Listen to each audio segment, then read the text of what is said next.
নমস্কার বন্ধুরা, কাকুলি রান্নাঘরে সবাইকে স্বাগত। আজকে আমি বানাবো কাঁঠালের দানার ভর্তা। তার জন্য আমি কাঁঠালের দানাগুলো সিদ্ধ করে রেখেছি, আর নিয়েছি পেঁয়াজ কুচি, রসুন আর শুকনো লঙ্কা। তেলে ভেজে নেব। কড়াইতে তেল দিয়ে দেবো।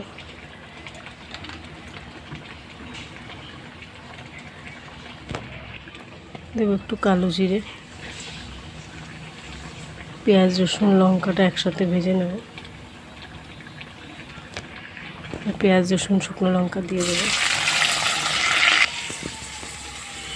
লাল লাল করে ভেজে নেব। পেঁয়াজ রসুন লঙ্কাগুলো লাল লাল করে ভেজে নেব। একদম লাল লাল করে ভেজে নিয়েছি, এবার নামিয়ে নেব। আমি এগুলো দিয়ে শিলে বাটবো।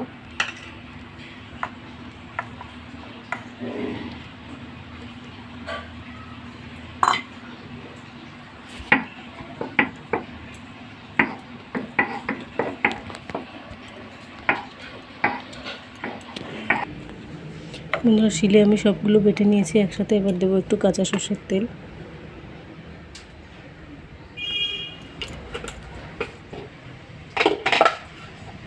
দেবো স্বাদ মতো নুন, দিয়ে একটু মেখে নেব।